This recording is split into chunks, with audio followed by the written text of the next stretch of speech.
You're kidding. Just one shot? They're not all zombies, Doug.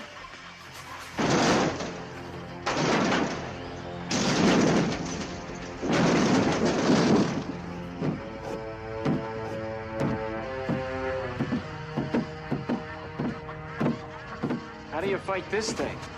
Maybe we could drown it in A1 sauce. Well, sometimes that is better. The person you put up there ain't the person that comes back. It's a dance song to get down with. About 6 feet under. Get there. Ooh, I love this song.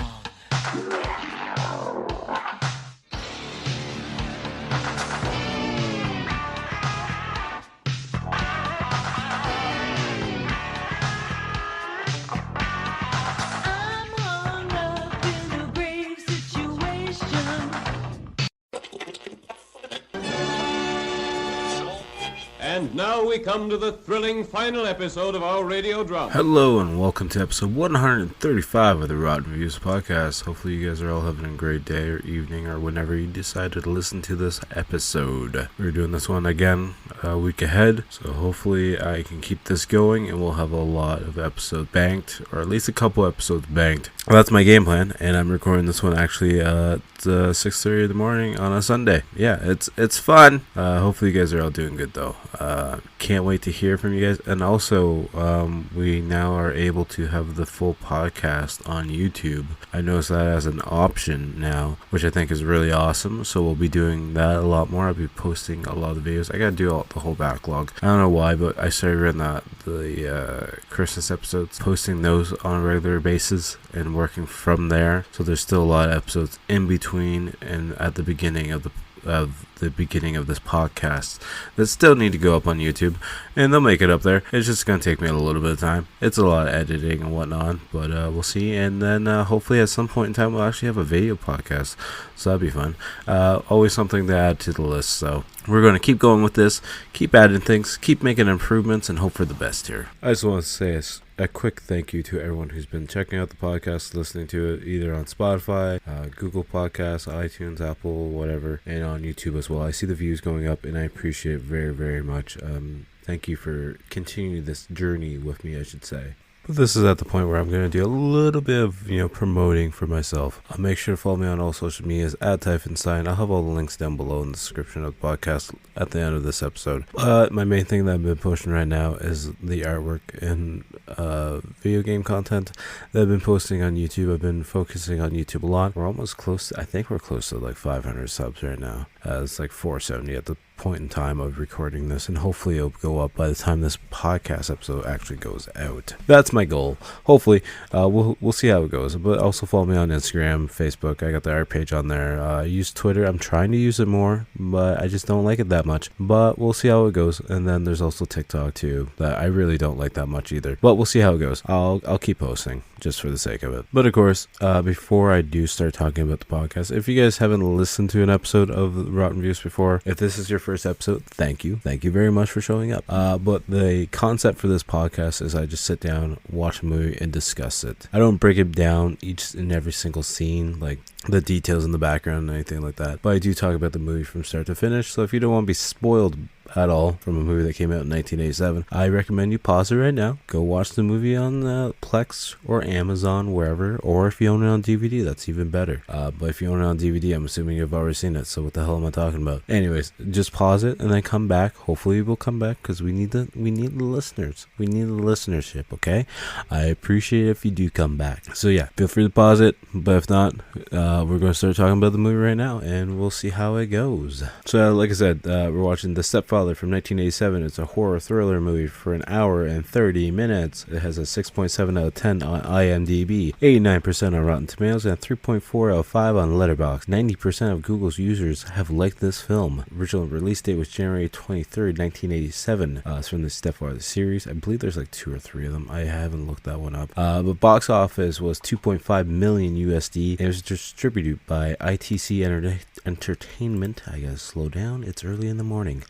But yeah, I don't know anything about ITC other than they did the Stepfather movie, and we're gonna try and figure out what they did. I'm sure it wouldn't be too hard, but they did The Last Unicorn, which is someone was asking me on Reddit to do an art piece on that, so I'll probably try and get around to that. Actually, I should know ITC because apparently they've done the Muppets and the Dark Crystal as well. It's just something I've never really realized. And they also did Halloween. Wow, I'm dumb. And they did the Brave Little Toaster. Okay, so ITC is pretty cool. Yeah, they did the original Halloween. That's crazy. How did I not remember seeing that at the beginning of that? But yeah, the Brave Little Toaster, childhood favorite cartoon or animated movie of mine. And then the Great Muppet Caper. Anyways, we don't need to get distracted by ITC Entertainment and how stupid I am, and I don't know my movies or my entertainment, but that's besides the point. The director is Joseph Rubin, who's also known for working or being the director for The Good Son from 1993 with Macaulay Culkin. Pretty good movie, creepy movie. But he also did Sleeping with the Enemy from 1991. He was the director for that. He was the director for this one as well. The movie in discussion. Is there any other movies that are interesting that he's been the director for or done anything with? I think those are the main ones. Those are the main four that pop up on IMDb that he's known for. Is also Dreamscape from 1984, but I don't know that movie at all. The picture for it, the trailer or whatnot, looks pretty interesting. It's a action adventure horror movie, so maybe we'll add that in. And it's a Dennis Quaid starring role.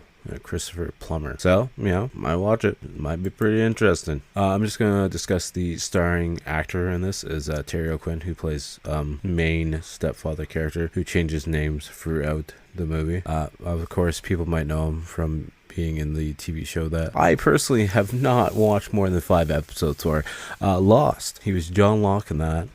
He was his second highest rated series on IMDb is the original Stepfather, and then after that he was in The Rocketeer and Young Guns. He's done 126 acting roles, and apparently he's in Resident Alien. Yeah, that's a new TV show. I haven't watched that one, but it looks interesting, so maybe we'll check it out at some point in time. Maybe we'll do a mini episode. I keep talking about doing mini episodes. We'll see how that goes. That'll happen at some point in time, right, guys? Right? But yeah, other people in it are Jill Sholin, who plays the daughter Stephanie, and then Shelley Hack, who plays the wife Susan, and then Stephen Shellen, who plays Jim or Jimmy, who comes in later on. But someone I did want to talk about who comes in, and I mentioned it in the podcast, Blue Mankuma, who plays Lieutenant Jack Wall, who's also in Halloween Town. He's like the lost and found ogre, which I thought was really interesting because that's literally the only thing I know him in is Halloween Town. Maybe I just don't watch enough movies or pay attention enough. That could be the case. But yeah, that's the one thing I know him for is Halloween Town. So yeah, I did a little research. I am right. He does play Gort. Gort is his name in Halloween Town 2. Sorry, Calabar's Revenge. But doing a little bit of research on what he's done a lot of damn voice acting, which is amazing. I'm gonna just say that. He's in the Bill and Ted Excellent Adventure TV series. He was in 20 episodes of G.I. Joe. He was in, what else did I see here? Well, he was in the Double Dragon TV series as Abobo. Or what did I say? Abodo. That's stupid. Anyways, it's early, like I said, okay? Just be nice to me, please, people. He's also in the original Sonic Underground TV series. He's also in Mummies Alive. Pretty sure I saw the original Sonic. Yeah, Sonic Underground. He's 40 episodes in that. Just as additional voices. He was also in Shadow Raiders, which is a cartoon series that I watched on YTV as a kid. I believe he did a stint in one of the reboot series or a spin-off or something. He was 6 episodes of Sabrina the Animated Series, Honey, I Shrunk the Kids TV series, Spider-Man Unlimited. He was in there for 13 episodes. He was in that weird-ass NASCAR Racers TV show for 26 episodes. Yeah, and there's a bunch of other ones. And that's pretty freaking interesting. I'm going to just say that. And at some point in time, I do want to do cartoon episodes, so maybe we will make them into one-offs. Because if you guys don't know, I had another podcast a couple years ago called The Nostalgic Dads, where we would pick a cartoon or anime or a movie, usually a cartoon or anime, and we'd watch the first episode, the last episode, and an episode usually in the middle, and just kind of give a rough estimate of how that show was. So maybe we'll do that again, or maybe we'll just pick one-off episodes and make them into like YouTube shorts or something. I don't know yet, but we'll wait and see. But yeah, we should get back at the movie at hand, Stepfather, because I went down a deep rabbit hole finding out about him. The taglines are for this movie is Who am I here? Because he uses that later on. Trivia: screenwriter Donald E. Westlake based the character of Stephanie on his real-life teenage stepdaughter, who he was having difficulty getting along with, which was, it's understandable. Stepfathers and, broken relationships and stuff like that are hard. It's an issue. I think it's a pretty common issue, but usually everything works out for the best. And then there's a goof when Jerry is trying to beat down the bathroom door to attack Stephanie. The mirror on the inside of the bathroom door breaks as Jerry is beating on the door from the outside. As Jerry finally breaks through the door, the mirror is shown again intact before shattering for a second time. I actually did notice that because she has a piece of glass, and then when he breaks through, it's like a full-size, skinny-ass mirror, but nonetheless is still a full-size mirror. Alright, the storyline synopsis off of IMDb. A family values man named Jerry Blake, played by Terry O'Quinn, marries widows and divorces with children in search of the perfect family. As soon as his new family members show signs of being human and not robots who will march unquestionably to his tune, his dream of a domestic bliss begins to crumble, and he kills them. Then he alters his appearance, assumes a new identity, and skips to another town to begin the deadly ritual all over again. He marries Susan Maine, who sees him as the ideal surrogate father for her teenage daughter Stephanie, and he is soon up to his old tricks when she proves to be too much of a troublesome teen to handle. Like one of the taglines on IMDb is serial killer, fake identity, and shower. Also male rear nudity. Alright guys, we're skipping that. We're going. We're getting right into the podcast. Presents Saturday Night at the Movies, the television series which each week brings you the finest in recent motion pictures. Tonight, Morrison isn't his real name. What is it? God knows, we don't. His personal history was falsified and his prints were untraceable. It was possible Morrison had done it before. You can call me sentimental, I don't care. I have beautiful friends, I have a wonderful new family.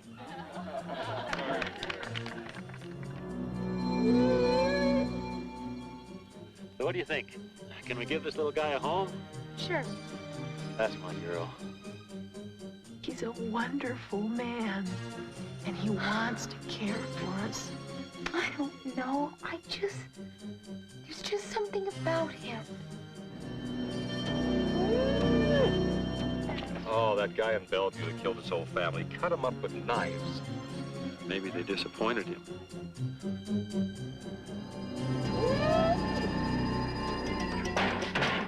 All we need is a murderer around here. You're a good boy. He's a good boy. Isn't he a good boy? Your daddy's little angel. Sure!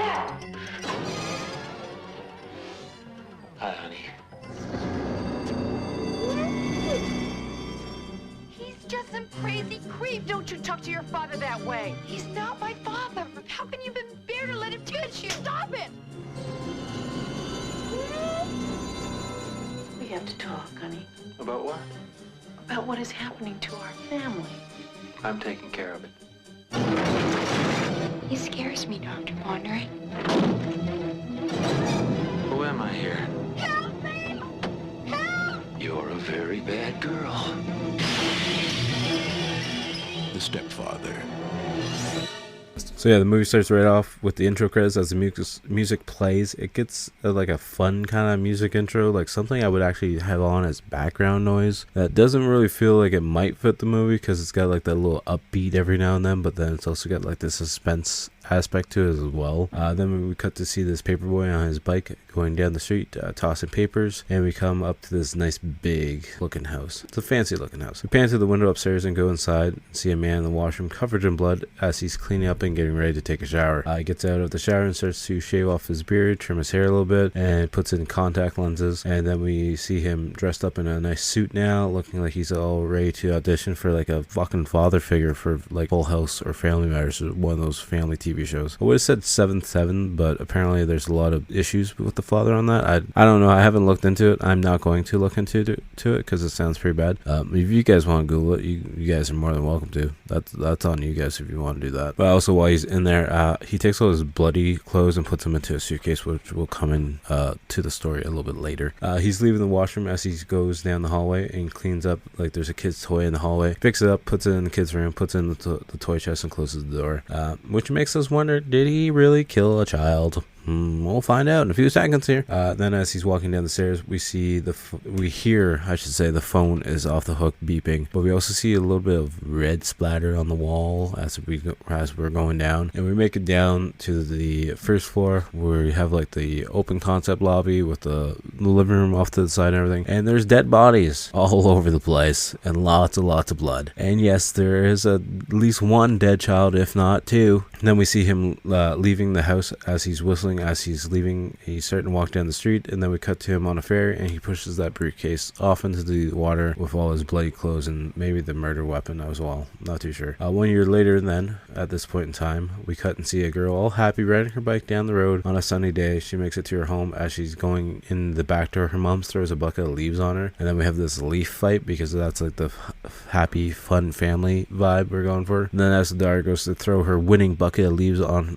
her mother, we hear a car horn honking, and the mom gets all excited, not the daughter, gets all excited because Jerry is home. So she goes to the driveway to see him, and it's literally the killer from the beginning of the movie who's now going as Jerry. I forget what he was going as the other family husband, but it's no big deal. We can already tell the daughter doesn't like her stepfather Jerry, so he brought her home a gift to try and sweeten the pot up a little bit. He brings her home a puppy because everybody loves a puppy, right? You can never be mad at a puppy or someone who brings you a pup. Then the daughter Stephanie takes the pup and walks inside, and the mom's like, "Don't you have something to say?" "Oh yeah, thanks Jerry. Thanks for the dog. Go away, Jerry, please." Jerry's worried she might feel like he's trying to buy her love and affection, which he's trying to kind of, just trying to be that, here's a puppy. Can you love me now? Stop being a bitch to me, please. And then we see Stephanie at what looks to be her doctor's office. It's a counseling meeting, psychiatrist meeting, one of the following. While she's at her appointment, she's having a hard time dealing with the death of her real father, and she'd rather it just be her and her mom and Jerry not being anywhere around because she doesn't have a good feeling or vibe about Jerry, which is understandable because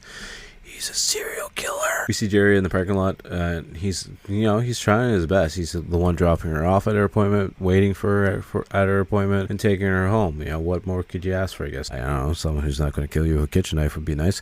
We then see on the car ride home, he's trying to talk to her to convince her to do better in school, because that would just make the family a little bit better, a little bit happier, and her mom wouldn't be stressed out, and he wouldn't be stressed out. And Stephanie kind of, turns out the car radio a little bit louder. She's like, yeah, I'll try. And then we cut to Stephanie literally getting in a fight in a class with another girl, which might be our class because she's got like paint all over her now. But yeah, she's literally pulling this girl's hair and trying to like smash her face into either the desk or the floor. She doesn't care. She just wants to beat the crap out of someone. Then we cut to see Jerry showing a house to a family of 3. He's a realtor that we're finding out. And then we see Jerry pushing the daughter of this new family on the swing set. And at one point in time, he's going on about his daughter, Stephanie. And then he switches up the name, and the kid catches it. He's like, oh yeah, that one. Yeah, I forgot which family I'm with right now at this point in time because everything's a blur.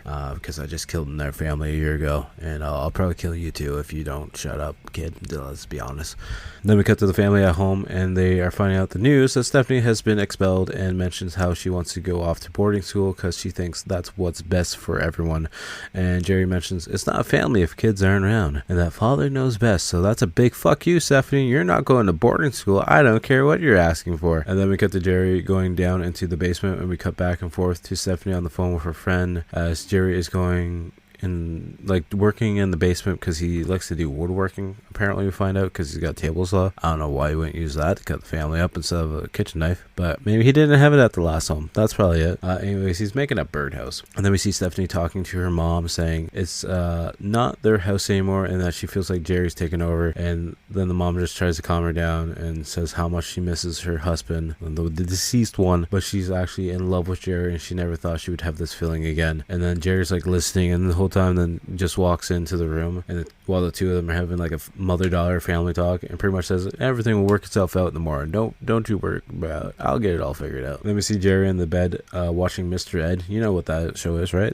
Talking horse that had peanut butter stuffed in his mouth to make it look like he's talking. Look it up. Google it. Google's your friend. YouTube's even better. You can just watch a clip of it. It's fine. I'll understand if you want to go pause it down to see Mr. Ed. He probably sounds a lot better than I do, but that's besides the point. And then Jerry makes a joke to his wife, like, I didn't know horses couldn't talk until high school, because I'm real funny, dumbass. Then we see Stephanie in bed reading with her dog, and it keeps coming back to her reading, and then Jerry and her mom getting it on, because that's what you need in an 80s horror movie. Any horror movie, to be honest with you. And then we cut to see the two guys showing up to this house where the first murder happened, and the house is now falling apart and it's all boarded up and abandoned. And then one guy wants to open up the case again, and the other guy's like, you know what, I was just the original reporter on this case. I don't want to do anything with this case because of how bad it was. And we find out the other guy who's pushing the reporter is actually Jimmy, who is actually the brother of the deceased wife that died in the house.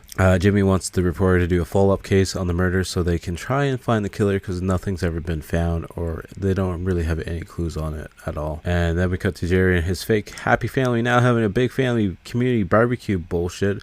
We find out he invited like the first 5 families that he sold houses to the barbecue, just to be like, you know, I appreciate you guys letting me into the community and letting me be a part of this, even though like you're also inviting these people in, so they're being a part of the community, so they should be thanking you as well, I guess. I don't know. It's just him be like, yeah, I just moved here a year ago and you guys are always already loving me like I'm a real family man and shit. You guys don't know shit about me. Then he goes on to give this like cheesy I love my community accepting speech, like I said. And then while sitting down with some of the other guys at the barbecue, one of the guys mentions, as he's holding up paper, about how there's another story running about an accident that happened a year ago in like the next town over, or somewhere roughly in the same area. And Jerry's like, I know nothing about this. What are you talking about? And he grabs the paper from the guy. He's looking over. There's no picture ran in the article, which is good because that's saving him. But then he's like, huh, that's crazy. I wonder what could have made a man do something like that. And Jerry mentions, or one of the other guys mentions, oh, he wonders what would have happened to make a man kill his own family. And that's like, well, they could have upset him or let him down. And then there's like this awkward silence, and the kid comes over. He takes the newspaper and folds it up into a pirate hat. So yeah, kid, go take this newspaper and go away, please. Go somewhere else, please. To break the weird awkward silence. And then we see Stephanie down in the basement as she's getting, I think, some ice or ice cream. I think it was a bag of ice. At this point in time, there was a weird ad that ran on Plex that I feel like cut out a scene, because she was grabbing something, and then next thing we know, we just see her holding something. But anyways, while she's down there, Jerry comes down to the basement and starts freaking out and beating up on his workbench and everything. He's arguing to himself, saying how he's going to keep the family together and nothing's going to cause them to break up. And then he looks over to his side and we see Stephanie just stand there, and he's like, hi sweetie, hi honey, how's it going? You know, sometimes I just gotta release some stress, being a realtor and always having to smile and act happy for everyone. Sometimes the stress just gets to you, right? You understand me? I'm not crazy, I promise. Then that night after the party's over, Stephanie's in the backyard going through. No one's cleaned up anything because they're assholes, but that's besides the point. Then she finds the paper and she's looking at it, and that kind of catches her interest, and it's like, oh, maybe he's a killer. Then the next day, Stephanie has her friend over, going over the story in the paper, and the friend just tells her that she's being crazy about it. And she's like, there's no way that your stepfather Jerry is the same guy who killed his family a year ago. Which, it's pretty hard thing to grasp at, to be honest with you. And then Jimmy, the brother, confronts the reporter as he's leaving his office and flips out because there's no picture ran in the article. So how's anyone supposed to know if the guy's around if there's no picture in the article? And that's when he's like, you know what, is my editor who has the final call. You're lucky the thing actually even got ran in the paper because they didn't want to do it. They certainly were not putting in a mugshot of the guy because they just, or not even a mugshot, or was it it wasn't a character sketch, it was an actual picture of him, so they know what he looks like. They just can't find the bastard. And then the reporter guys are like, you need to just go on with your life. You just need to forget about it and live your life. And he's like, well, what if it was your sister? Would you just forget about it? And then he walks off. Then we see Stephanie in an appointment with her doctor, and she says something, and he's like, oh, sometimes running away isn't that bad, because she thought maybe he was going to fight her on it, and he's like, no, sometimes running away is just fine, sometimes you gotta find yourself to fix the problem. And then at one point in time, her doctor offers to talk to Jerry over the phone, or to make an appointment at least. He mentions about over the phone, but he tries to make an appointment later on. Then we see Jerry grabbing the mail, and he sees some mail for Stephanie, and it's from like the Examiner. I'm not sure if that's like a police office department or like a newspaper article spot. I don't know. He opens up, and it's actually an old mugshot of himself with the beard and everything. He's like, oh shit, I gotta hide this, I gotta get rid of it. And then Stephanie rolls up on her bike and says he's home early. He's like, yeah, I ran up houses to show. It's no big deal. And she's like, is there any mail for me? He pretty much lies to her. It's like, well, there is. I don't know if you should be looking at it, though, to be honest with you. To be certainly honest with you, I don't know if you should be looking at it. And she's looking all confused. And he just gives her the Cosmopolitan magazine and walks off with the brown envelope. He's like, here, honey, just bugging you. Here, take your mail. Your stupid mail, you little brat. Then we cut to see Jerry in the basement. He's freaking out a bit as he's smacking his swinging light that's over his workbench, because that's the one thing I'm going to take my violence out on. Then he starts grabbing tools and making stab motions in the air, and we see Stephanie playing with her puppy, and the wife yells down, dinner's ready in 15 minutes, and he snaps right out. He's like, ooh, food. Then the doctor calls and the wife picks it up, and the doctor's trying to get a hold of Jerry to make it an appointment to just chat it up, see how things are going. And he pretty much tells her tell him I'm not here, and when he calls back again, tell him I'm still not here because I don't want to talk to him at all. Just tell him I'm not here. And she's all confused, he can't come to the phone right now, I guess. And then this is where we see Lieutenant Wall. He's waking up Jim, who's asleep in his parking spot, because he's trying to get his attention, and he's waiting there for him to finally show up, because the lieutenant probably shows up whenever the lieutenant wants to show up. And that's when I go on, he's the Gort from Halloween Town 2, and apparently a lot of voice acting work, which is crazy. The lieutenant says they pretty much have nothing to go on till Jerry kills again, because apparently the case is run cold or something. But yeah, they have literally nothing to go on until the case happens or reopens, if there's another murder that has the same MO as the one previous. And the lieutenant pretty much says, if I was you, you know who he is, you know where he probably might be, or maybe I would just go buy a gun and blow him up, be honest with you. It's from man to man. If it was me and my family got murdered, I would go kill him. So he goes and buys a gun. Then we see Jerry at school getting Stephanie back into school, which he does. And then we see Stephanie talking to her doctor, complaining about how the stepdad got her back into school. And then Stephanie finally says how she's scared of Jerry, and that's really what makes the light bulb go off. And the doctor's out. He's like, oh, okay, you're actually scared of this man for some reason, so I really need to talk to him and find out what's going on. Then we see Jerry at work answering a call to show a house, and we find out the other person on the other line to see the house is actually Stephanie's doctor. We see Stephanie making it home to check the mail, and she grabs a big brown envelope. That's the original envelope that Jerry grabbed the day before, and she pulls out the picture, and it's no longer Jerry because he swapped out the picture. I'm not sure who this other person is, but he might have just found a random mugshot and put it in there and be like, ha, fooled you now, sucker. We see Jerry at the open house, and the doctor pulls up. They head inside and check out the home a bit, and Jerry takes them to a bedroom, and they start to mingle a bit. But at the same time, the doctor's kind of asking him personal questions at the same time to try and pick away at his brain. And then the doctor asks how Jerry sleeps at night. Being a realtor must be really stressful. And Jerry says, I sleep like a baby, to be honest with you. Nothing bothers me at all. And then Jerry's like, are you interested in buying a house, or are you interested in finding out more information about me? And that's when the doctor says, oh yeah, my wife always bugs me for being off track and all this other crap. And that's when earlier he said he was a bachelor. So then Jerry's like, you said you have a wife? And he's like, oh yeah, newly divorced. I actually forgot about that. Sometimes I feel like I'm still married, to be honest with you. It's at this point in time, this house is being renovated a bit, so there's boards all over the place. So Jerry literally grabs a board and starts beating the crap out of the doctor to the point where he's down on the ground, and he's on his knees begging him to stop. And Jerry just takes the board and just keeps whacking him in the top of the skull to the point where he's dead. And then Jerry's looking down, and he's like, ah, shit, I did it again. I killed someone.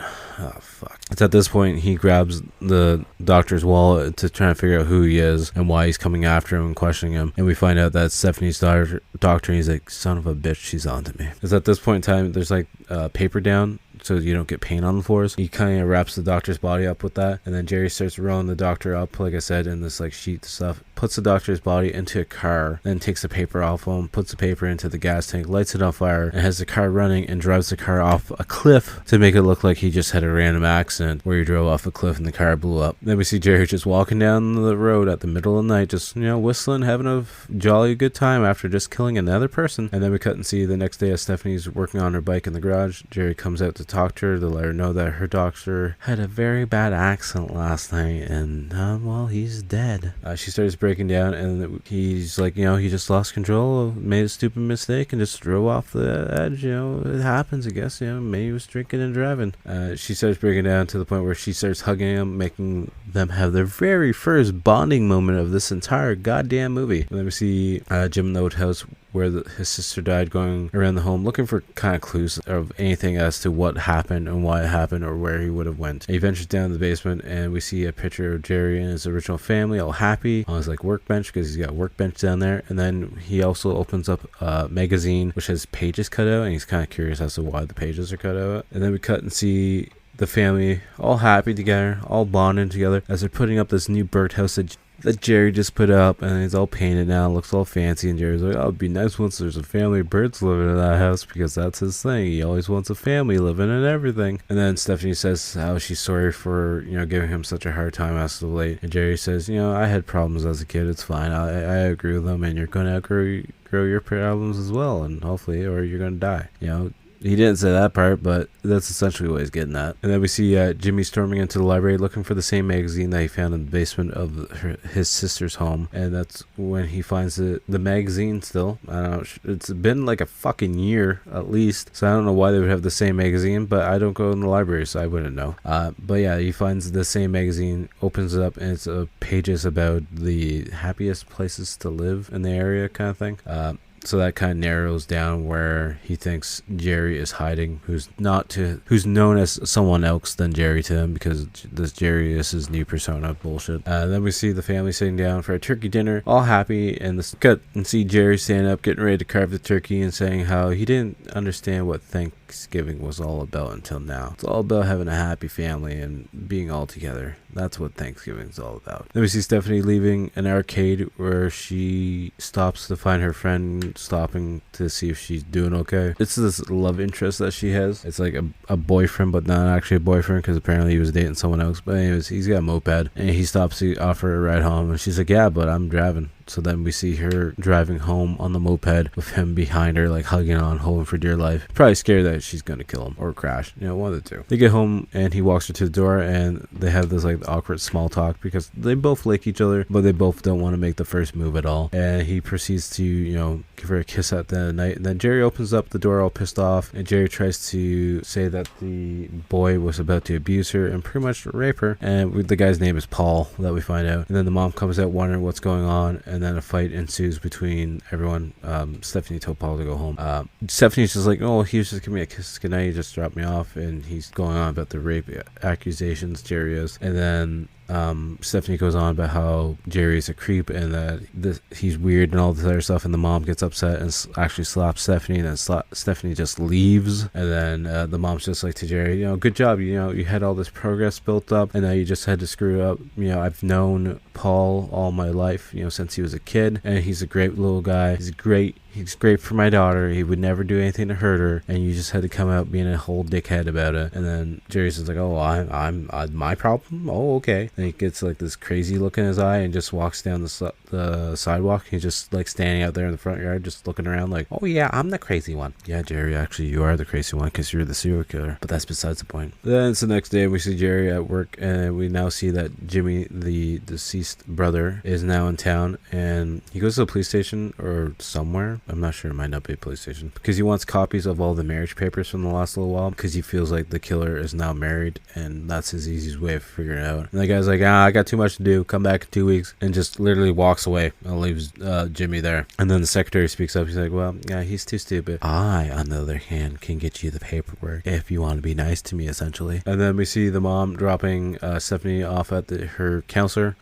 It's like a new counselor she's getting to see for the first time. She opens up the door, and we see this really old lady, and the old lady's like, Stephanie? And she's just like, sorry, wrong door, slowly closes the door and walks away. And then we see Stephanie sneaking into her old counselor's office and sitting at his desk looking at like his family pictures and stuff. And then she looks down at his desk, and we see a reminder to go see her stepfather at a certain time at a certain address. And then we see Jimmy going from spot to spot with a notepad, searching off the names of everyone who's been married in the last little while, to try, because he got all that information from the secretary. God knows what he did for it, but we'll leave that up to Jimmy as to what he did to figure out Jerry's, or what might be Jerry's possible address. Then we cut and see Jerry on a ferry again, this time changing up his look again in the washroom. He's adding a mustache, and we find out he actually has like a toupee because he's pulling his hair back off to show his nice receding hairline. Then we cut and see Stephanie breaking into the home where her counselor went to meet her stepfather. She's looking for any sort of clues, and she sees like this tarp on the ground, and she goes over to check it out and walks into like another room, and she gets scared because there's another guy in there showing the house off. He's like, oh, I thought this place was vacant. Sorry about that, folks. And she just literally runs screaming away. And then we see Jerry going by Bill now as he's going in for a new job interview where he's trying to work for an insurance company. Then we cut to Jerry again and the family at home eating dinner together, but no one's talking. They're all just looking around, in silence and kind of annoyed at each other. Then the wife wants to talk about what's happening to the family, and Jerry's just like, I got it taken care of. Don't worry about it at all. Everything's taken care of. And she's like, we're not even talking though. She's like, don't worry about it. It's taken care of. I said it's taken care of. We see Jerry walking around town. I believe it's like just after supper, and he's walking around town, and he sees one of the families that might have moved into one of his houses. It might have been different family. But anyways, the dad comes home, the kid comes out running all happy, and they all go inside as a happy family, and the kid actually waves to Jerry. And that's one thing that Jerry wants. He wants a happy family where a child runs to him all happy, excited to see him, but he's never going to get it. Then Jimmy makes it to Steffi's home where he's greeted by the wife and says he'll come back to surprise Jerry later if he thinks it's the right Jerry, because he doesn't want him, knowing that he's going to show up, because he wants it to be a surprise just in case, because he's not really sure if it's the right guy, but he doesn't want the wife giving off any clues that someone's searching for him, just because he doesn't want him getting spooked. Then we see Jerry as Bill again, in disguise again, going to greet his new neighbor, because he's now renting this new house in a different fucking town, and he finds out that she's raking up the leaves, and she apparently has kids, but it sounds like the husband or the father is nowhere around, and that kind of catches his interest, of course. And then the wife calls Jerry's work, and we find out Jerry has left his job several days ago now. Then we see Jimmy knocking on another door where this girl gives him luggage as soon as he opens the door, because she thinks that he's a taxi driver, because apparently this girl is breaking up with her spouse and going off with some other guy. So then the guy comes out, he's like, is this the guy you're leaving me for? He gets in his face, and that's when Jimmy grabs the guy and pretty much pushes him up against the door. He's like, I got my own issues. I don't need to be involved in your shit. I'm not a taxi driver at all. And then he shows him a picture of what Jerry used to look like with the beard. He's like, well, the beard's throwing me off, but that looks like the guy that sold me the house. And that's when he puts two and two together that he's a realtor. Then we see Jerry whistling as he's coming home, and his wife asks him where he's been. He says he's been, showing off houses. And his wife says, I called your work, and they said you left a few days ago, and you quit. That's where Jerry gets all defensive. He's like, it's that dumb new secretary they hired. I've never fired anyone in my life, but I'm going to make sure that she gets fired. And then he calls up to, pretty much bitch out the secretary at the job. That's when he uses the wrong name, and his wife catches on. He's like, oh crap. He's like, who am I here? And that's when she says Jerry, and that's when he grabs the phone, has the phone still in his hand, turns around and starts beating her with it, and then they start struggling, and to the point where they start fighting by the basement door, and she actually falls down the basement stairs. And then we see Jerry going through the kitchen knives, and then the puppy looks at him, and Jerry calls the puppy over. We can all guess what's going to happen, but thankfully Stephanie comes home and runs into the house and calls for her mom, but no answer. And then the puppy comes running. Puppy loves her and doesn't die, thankfully. Anyway, Stephanie goes right upstairs and gets ready to take a hot shower. We see Jerry walking in the house with the kitchen knife in hand, starts slowly going up the stairs, and then we hear the doorbell going off, and it's Jimmy again. Jerry doesn't answer the door, so Jimmy lets himself in, and we see Jerry actually was hiding behind the door, and that's when they both look at each other, and Jerry's like, oh, hey, buddy, how's it going? And pretty much stabs him right in the stomach before he can even pull his gun out of his goddamn pocket. And he's literally just laying dead on the floor with the gun on the floor now, which will come into play a little bit later. And then Jerry's just like, buddy, next time you should call before just randomly stopping over, and you won't die. But too late, you're already dead. We now see Stephanie is out of the shower and is met by Jerry with a knife in hand.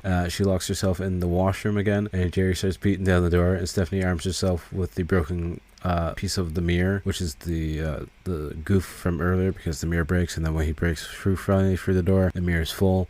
But anyways, as he breaks through, she actually stabs him in the shoulder and runs out of the washroom. She runs into this closet which has a doorway into the attic, so she starts going up in the attic space, and Jerry's in the attic now trying to find where Stephanie is hiding, saying it's all a game, it's just a big misunderstanding. And then he goes after her with a knife and falls through the ceiling, and he looks like he's knocked out on the floor below. Stephanie goes out, and then she's looking in the hallway, and she can't find him anywhere. He's apparently disappeared. She gets ready to go down the stairs. That's when her mom's crawling up the stairs, and then Jerry comes out of nowhere and grabs Stephanie and throws her off to the side. And that's when the mom shoots at Jerry twice. I think he hits him twice. Shoots at him a couple times, but I think only 2 bullets hit him. And then there's like a struggle of Jerry crawling up the stairs and Stephanie crawling on the floor, and they're both having a race to the knife. They both start grabbing the knife, but actually Stephanie stabs him right in the chest, I believe. And then we see him falling down the stairs and bashing up against the railing, and we can just assume that he's dead, as Stephanie and her mom just look on in shock and be like, oh shit, he wasn't a happy guy now, was he? And now it's the next day, and we see Stephanie outside cutting down the birdhouse that they all put up together as a family, as her and her mom walk away, and we see the birdhouse on the ground broken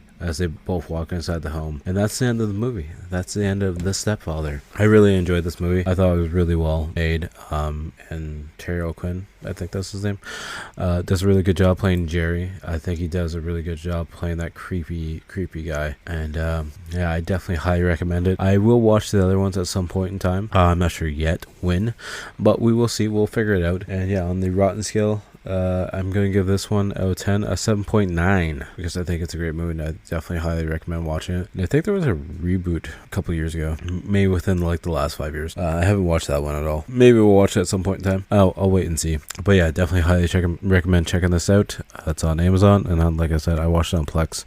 You get the commercials every now and then, but it's a really good copy. So yeah, go check it out. Which brings us to our movie we're going to watch next week, which I still have to figure out. Shocker. So we're going to go back to Plex and watching their movie that's on there that I remember watching as a kid, but I watched the cartoon more.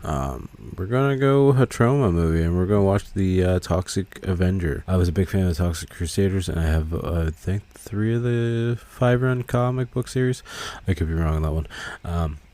Off the top of my head, I don't remember. I know I got at least the first 2 issues, so that's the main thing. But yeah, we're gonna watch Toxic Avenger, which is free on Plex. You know, you got your ads to watch, and I think Trauma has a streaming service as well. Who knows? It might be on YouTube as well, for all I know. But we're going to be watching it on Plex, and it's a whopping 82 minutes. I think it's from 1985, if I remember correctly. But yeah, that should be a fun one. Make sure to check that out before this next episode drops to save yourself the hassle of being spoiled. But if not, feel free to just listen to me talk about it next week. Until then, make sure to check out the outro band as well, trauma-based horror band The Blood Opera. You can find them on Instagram, YouTube, SoundCloud, Spotify, a bunch of other streaming services. All their links will be down in the description below. And then make sure to follow me at Typhonstein. You can see the links down below, but you can find me at YouTube, Instagram, Twitter. There's other ones probably. TikTok's one. Facebook art page. Yeah, but the main ones being Instagram and YouTube being the real main one, because we got the podcast going up on there, we got the gaming videos, we got the art videos, there's some art shorts, and then there's some actual full-on me recording myself drawing, which people seem to enjoy. So you know, watch those, it's fun. Make sure to hit that subscribe button as well, depending on wherever you're listening to this podcast. If it's on Spotify, if you could leave a star rating, or if it's on Google Podcasts, or I don't even know if Google has a rating thing, I should be honest with you. The other one that I know for sure has a rating thing is Apple Podcasts. So if you could rate and review on Apple Podcasts, that'd be highly appreciated, because that helps me get a little bit higher up in the standings and the ratings, and get a little bit more people to see this podcast. And the more people that see this podcast, the better, because the more motivated I am to actually get more things done, because that's my main thing, is I like being motivated. Yeah, as always, there's always stuff to do around here, and I will talk to you guys all later, and we'll have more episodes coming out soon. So until then, I'll talk to you later. Peace. I am the whisper in the classroom, the writing on the wall. What's blood?